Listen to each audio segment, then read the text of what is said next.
네, 어린 아기를 방치하거나 살해하고 시신을 유기한 비정관 사건이 계속해서 드러나고 있습니다. 20대 친모와 50대 친모가 검거됐고요. 아기를 야산에 매장한 부모는 살해 사실을 자백했습니다. 아시직 시신을 찾지 못한 사건도 있고 아이를 유기했는데 또 이 부모에 대한 처벌이 불가한 사건도 있습니다. 자세한 내용 곽지연 아동인권 전문 변호사와 짚어보겠습니다. 어서 오십시오.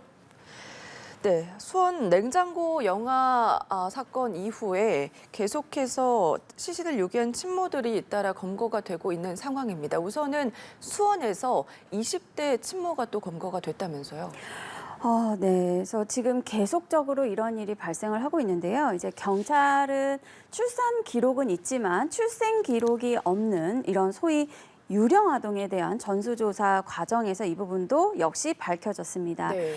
피해자는 이제 사귀던 남자친구와 이제 교제 중에 임신을 하게 됐는데 이제 그 후에 이제 임신 사실을 모른 채 이별을 하게 됐고요. 그래서 추후에 혼자서 이제 임신을 알게 되고 이제 출산을 한 뒤에 출생 신고를 하지 않고 당시에 혼자 살던 빌라에 낮 시간대 분유를 전혀 주지 않고 방치를 해서 사흘 만에 이제 아기를 살해한 그러한 사건입니다. 네, 굉장히 안타까운 사건인데 우선 경찰 쪽에서는 아기 시신 수색에 나서고 있는 상황입니다.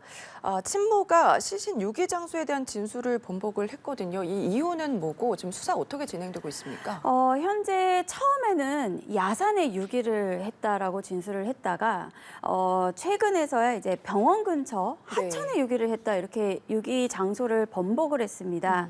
만약에 이제 이게 시신이 발견될 경우에 어떤 참혹한 그 모습 등으로 인해서 어떤 형의 가중 요소로 네.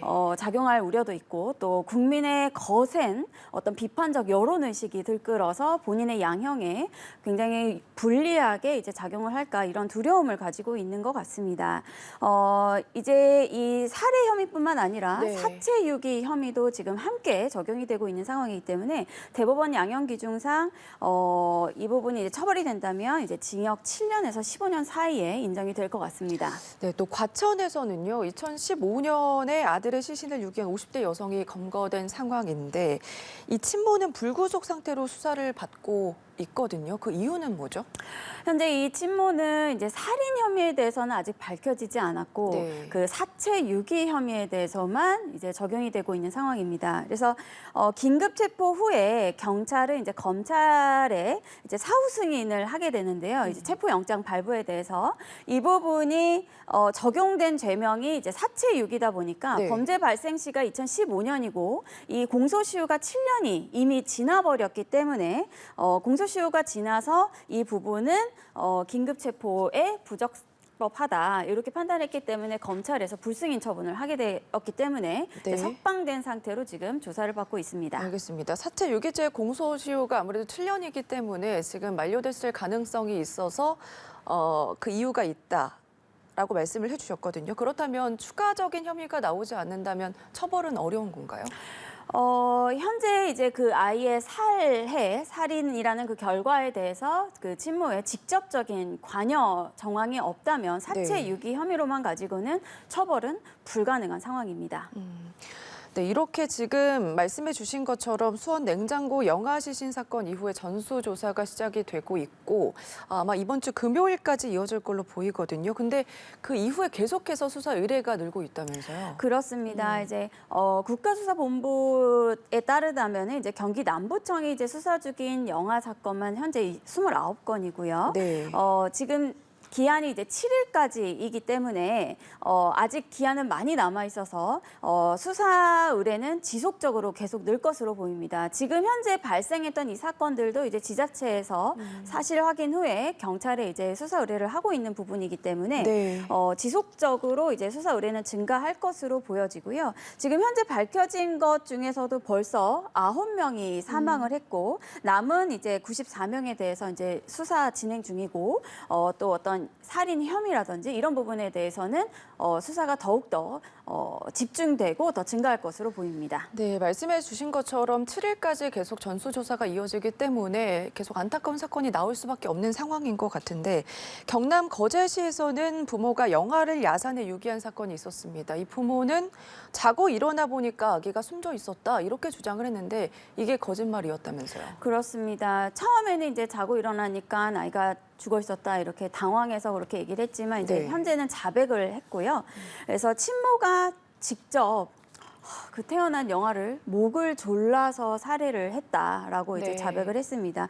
그 당시에 친부 역시 같은 자리에서 살해하는 장면을 현재 같이 목격을 하고 있었고요. 당시에 이제 경제적 상황이 굉장히 어려웠고 뿐만 아니라 이제 둘이서 이제 사귀고 있다가 양가 부모가 이 사실을 알게 되면 둘이 이제 헤어지라고 할까봐 살해하게 됐다라는 이런 어처구니 없는 상황이 벌어진 거죠. 네, 근데 이게 문제가 친모에게는 숨진 이 아기 외에도 3명이 더 있었습니다. 그러면 지금 현재 이 아이들은 어떻게 지내고 있는 거예요? 출산 기록이 이제 3차례 더 있는 것으로 확인이 됐고요. 첫째 아이는 이제 해외 입양을 보낸 상태고요. 네. 셋째 아이는 국내 입양을 보낸 상태입니다. 그리고 둘째는 이제 친모 가족이 현재 키우고 있는 그런 상황입니다. 이 사건을 좀 봤을 때 이제 숨진 아기들 말고 그 전에 아가들도 지금 국내 해외로 입양된 상태이기 때문에 이 문제점만 봤을 때도 물론 이제 뭐 법제화 이런 것도 중요하겠지만 결혼이나 출산에 대한 인식의 변화 아니면 교육의 필요성이 있어 보이거든요. 어떻게 생각하세요? 맞습니다. 아동학대와 관련해서는요, 이렇게 사후적인 대책 마련보다는 절대적으로 발생해서는 안 되는 굉장히 네. 중대한 범죄이기 때문에 발생한 후에 대응하는 것보다 아동학대가 발생하기 전에 미리 예방하는 것이 굉장히 중요합니다.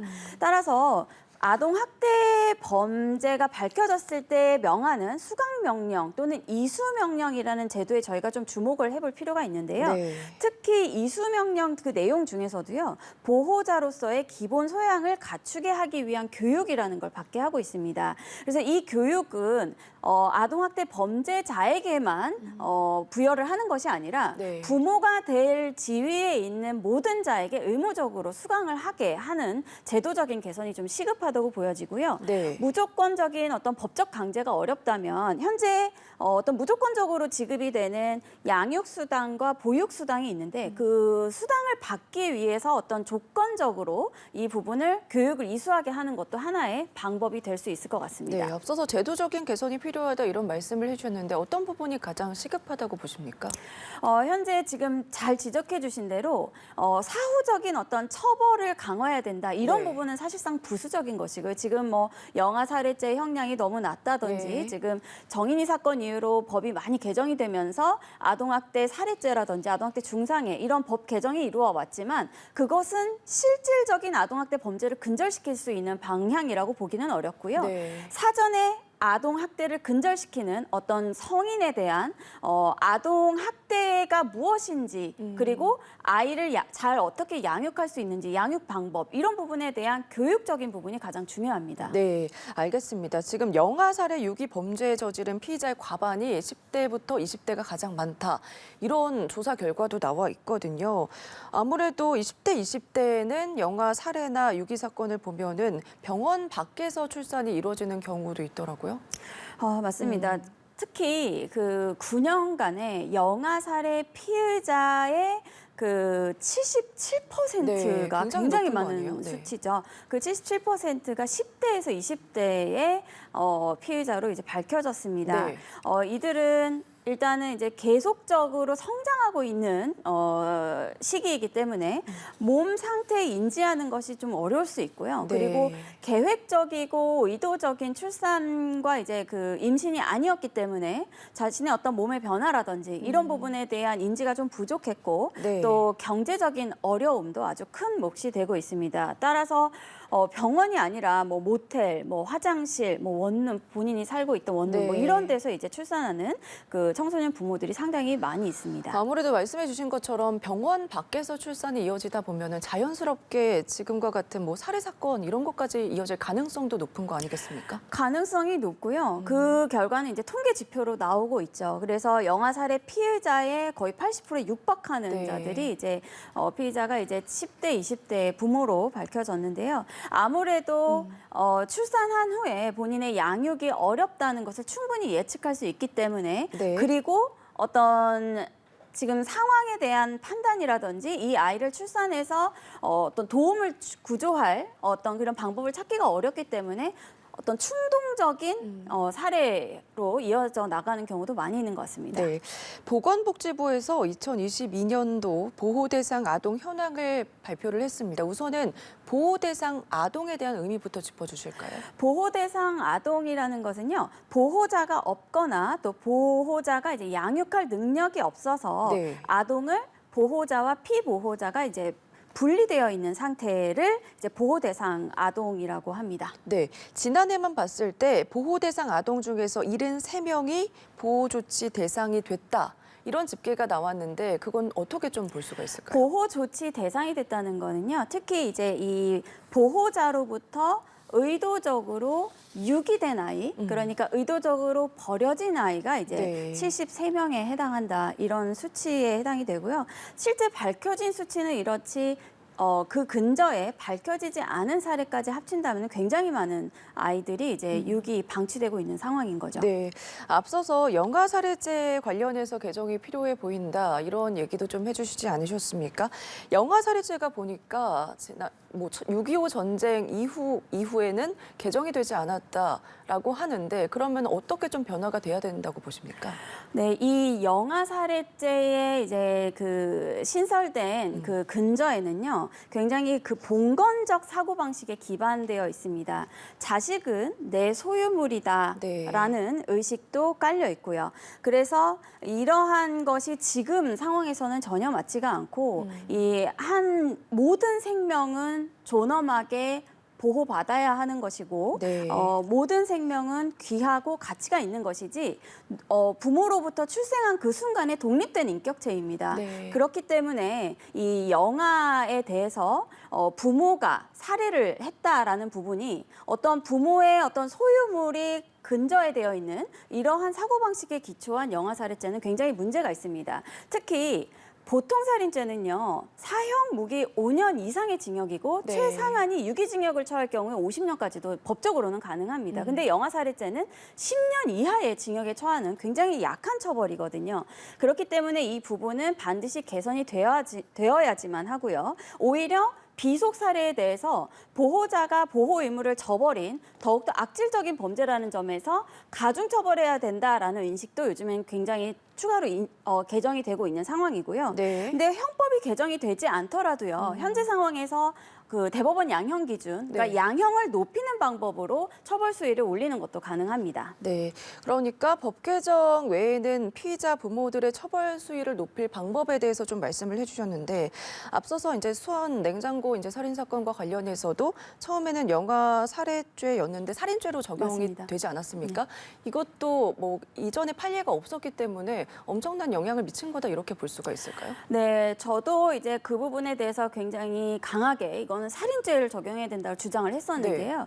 그 이유는 영아 살해죄가 현재 법상으로 성립되기 위해서는 분만 중 또는 네. 분만 직후에 그 영아를 치욕을 은폐할 목적 또는 내지 양육하기 어려운 상황을 예측해서 살해하는 경우에 해당하는데 네. 그 수원 영아 살인죄에 대해서는 출산을 한 지 하루가 지나서 네. 살해를 했기 때문에 그 부분을 두고 특히 참작할 만한 사유가 있는 분만 중 또는 분만 직후의 영아라고 보기는 어렵거든요. 네. 그런 부분에 착안을 해서 이제 살인죄로 변경이 된 것이 아닌가 이렇게 생각이 듭니다. 알겠습니다. 오늘 말씀은요 여기까지 들어보도록 하겠습니다. 지금까지 곽지연 아동인권 전문 변호사와 관련 내용 짚어봤습니다. 고맙습니다.